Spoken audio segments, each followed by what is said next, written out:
Did you know that the Hurricanes gave up a goal in the third period, but did not give up a shot on goal in the third period? I did know that. It was it's about as Keynesy as Keynesy can get, I feel like.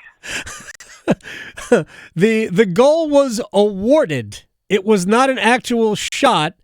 And in fact, Ryan McLeod never touched the puck, apparently.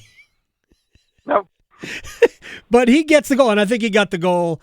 I think they awarded it correctly because it was Burns' penalty on McLeod that led to the awarded penalty shot. So, given the fact that since a 14-4-0 start, when the Hurricanes were averaging 4 goals a game, they are exactly 500. I believe they are 12-12-3 since going 14-4 to start the season. What are your thoughts on where this team is right now? Yeah, it's a tough one because we keep seeing glimpses of like that team we saw in October, November, where like they'll have a really, really good game and then they'll follow it up with a stinker. So it's been so hard to kind of get a grasp. I think what we're seeing is just inconsistent. And I feel like that's a word we keep repeating. Right. The last 2 months now has just been inconsistency, and that's been the biggest thing with the Hurricanes, whether it's inconsistencies with the goaltenders, inconsistencies with the offensive generation, inconsistencies with the defensive play. Everything is just inconsistent, but it's almost never inconsistent at the same time. Yeah, and I think that do you have were you going on, or did I interrupt you? No, I was just saying. So it's a weird one. Yeah, it is very strange. And last night, it's funny because for a long time we've like complained about the forwards. Last night, I mean, Rod made one minor change. I'm not even sure it was made for any. Wasn't made to necessarily generate anything.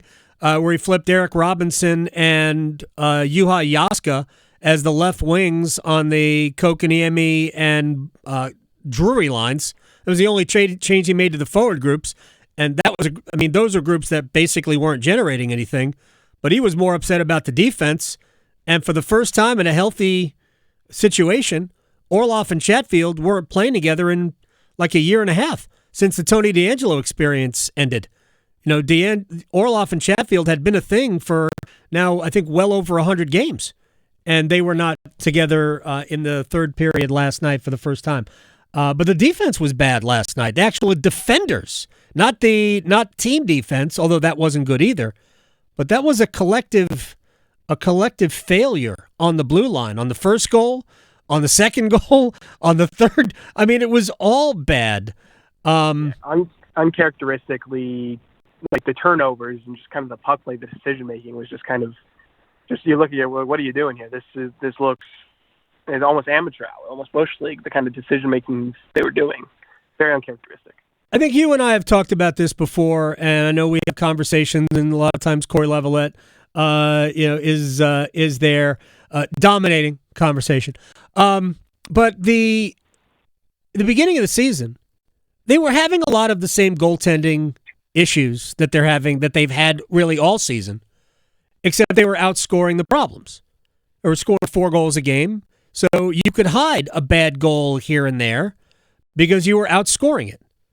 Well, now the Hurricanes aren't scoring 4 goals a game, and you just can't outscore it. At what point do you think goaltending really became an issue? And I don't know if you think it's the number one issue. I personally do. But at what point do you think it became a real problem? I think like what you said is just kind of what it coincided with this team's slide. It's like the offense, I would say, kind of regressed to the mean. I would say they were scoring at a higher clip than you probably would have expected. Mm-hmm. I think Martin Necas was, for as good as he is, was scoring maybe a little more than probably he should have. Think? And then Jack Rosnick also had like a really crazy shooting percentage, and pucks were just going in the net. I think, like you said, you can mask a lot of those issues, but when it comes down to it, if your goaltender's not, hockey, you're going to make mistakes in hockey. Mistakes are going to be made. You're going to have turnovers, but it's the goalie's job to kind of make up for those mistakes, to kind of erase them and let the team keep playing.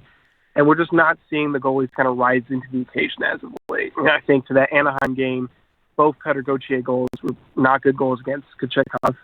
Last night, Tokarski, those first two, again, tough ones to give up. And we just talked to Rod Brind'amour here at Lenovo Center a couple of minutes ago, and one of the things he mentioned was if we had gotten some saves that we needed to get, we probably wouldn't be talking about it as much today. They'd be on a 4-game winning streak probably if they just made the routine saves they needed from their goaltenders. Ryan Henkel, Hockey News, is joining us here on the Adam Gold Show. By the way, I'm sure you watched practice. Was there a bag skate? Not a bag skate. It was more like a traditional practice. I think they're going to practice again tomorrow morning. So they're a little more practicing time, but not necessarily I don't think Rod was completely dissatisfied with how the game I think he was mad about the decisions, the kind of the really bad shifts that were in there. Overall, he's not like the team was, terrible. I think it was just they didn't start on time, and there's a couple bad shifts here and there. I think that's kind of really what he's looking at. Yeah, it's funny. How many people believe that the team needed to be bag skated? Rod has done that 0 times in now 6+ years because he coaches players the way he wanted to be coached as a player. And Rod believes in accountability.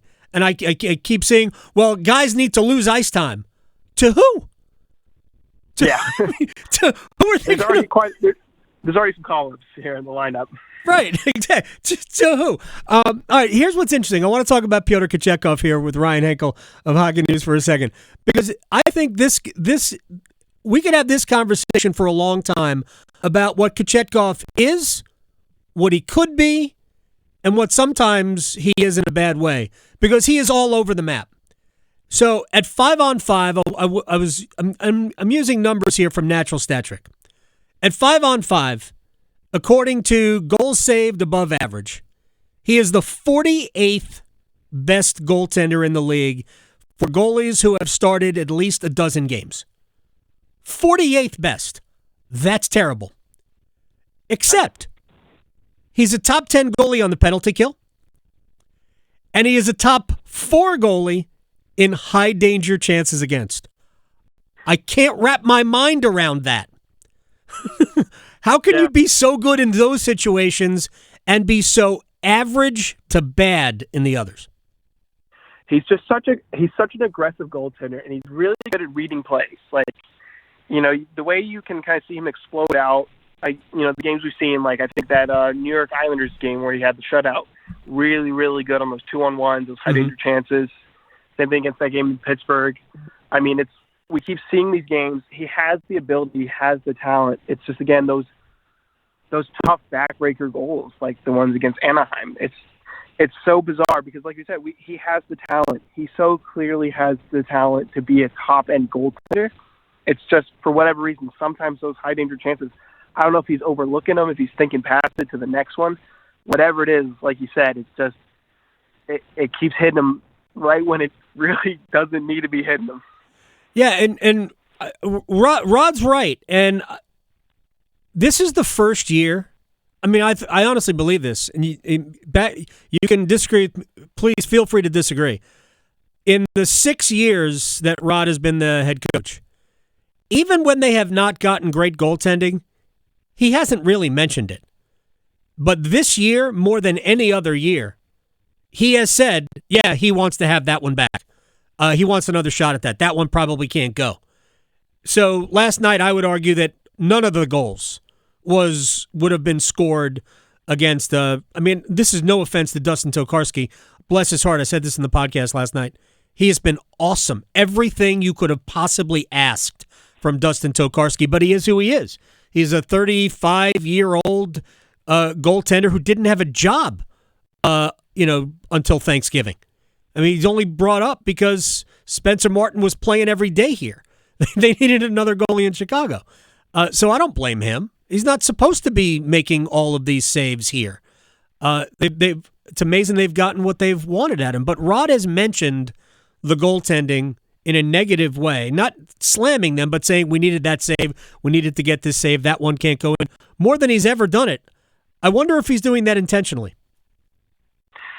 Yeah, it's a good question to ask because, you want guys to rise to the occasion or rise to kind of, the to overcome, the shortcomings that they've had. I'd argue maybe last year a little bit. I think that time frame when, Antti Raanta really kind of saw his NHL career here end right at that December, January mark. Yeah. Kind of similar situation where, Rance wasn't great, Kochetkov wasn't great, Anderson obviously out with the blood clotting situation. I would argue that there were some times there where it kind of was, you could tell Rod was like, we just had a little bit of goaltending here. Right. But like you said, it's definitely been a much more prevalent thing this season, especially because, I'll argue that Kochetkov has been more good than he's been bad, but when he's bad, it kind of hits. It's never just a bad goal. It's always 2 or 3 bad goals. Well, I'll just bring up the Tampa game, which I thought he was spectacular in until the goal that beat him. I mean, it's a goal that if he just plays it solid, if he doesn't lunge at Braden Point, then he probably stops it. Because when you look at the play from behind Point, there is a ton of net to shoot at because Kochetkov is not in a normal goaltending position. Yeah, I mean, I'd argue it's a 50-50 thing. He thinks he's making the right play. Point just has really quick hands to get that puck off. I think sometimes it happens like that. I wouldn't so much harp on that one as I would think about some of the other ones throughout the season. Oh, there's plenty of them, and you mentioned the two Cutter Gauthier goals against the Ducks, and that's a difference between 1 and 2 points. Again, we can disagree on this. If he stops the Point goal, then you get 1 point, you might get 2 in overtime.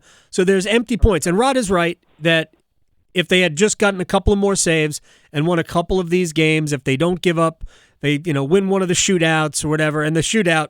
That loss against Columbus where you got one chance, you make one save, and you go for the second straight that was poke check, right? Again, little things. All right, final thing for you, Ryan Henkel, Hockey News, at Ryan Henkel on Twitter. Make one change right now. Are you adding a player? Are you making a tweak? Are you changing a line? Make one change? I give you that responsibility. One singular change? Yes. I mean, I think you say getting Frederik Andersen back. It's what I just wrote down. Yeah. Does it change if Freddie Andersen is the goalie right now? If he's the number 1 goalie and Kochetkov is a tandem, but more of a number 2 in the tandem? I would argue that it would make a difference. I think. Yep. For all the qualms people had with how Anderson played kind of down the stretch in the playoffs, his regular season, and when he's healthy, again, a big ask, is he's a very, very good, solid goaltender. He will win you games. He can bail the team out. I think there's something to be said. I don't know if it's the pressure of being the starter or what it is for Kochetkov, but again, whenever he comes in, when he has another guy that is relied upon, again, I feel like his numbers are better as well. When he's an alternating tandem every other game, he seems to be playing better. I think if you get those goaltenders, they make those saves. Guys aren't as tense anymore. You're not gripping your stick. You're not worried about every mistake going into the back of your net. I think that changes a complexion of a team completely. Ryan Henkel, Hockey News. I'm showing this to the camera. It can't see it because I'm not close enough to the camera. But I had written down Frederick Andersen. Yeah. I had written that down because to me that is the difference. If Anderson is healthy right now, and granted, it's such a big if to ever say if Frederik Andersen is healthy, but if Freddie is healthy, I don't think we're having any of these angst issues, even though they're real, and they will ultimately show up when we get to the playoffs. But I do believe that Frederik Andersen would be it would be a calming presence. This team would have 5 to 7 more points than it does right now, and we would not be in any way, shape, or form whining about this. But you alluded to it. They're going to beat Vegas tomorrow night because it's what they do. Andrei Svechnikov, I think he'll have 2 goals. He was mad at practice today. He was feisty today. Good. Had a couple missed shots. He was slamming his stick around. That's a guy that I have my eye on because he's pissed and he wants goals so bad. I mean, he's got a lot of flack this year. Fair enough, he's not scoring, but nobody wants to score more than he does. I'm here for Andrei Svechnikov scoring goals. I'm here to talk to Ryan Henkel, Hockey News, at Ryan Henkel on Twitter. Thank you very much, my friend. I'll see you soon. Thanks for having me on, Adam. Take care. You got it. Ryan Henkel here on the Adam Gold Show.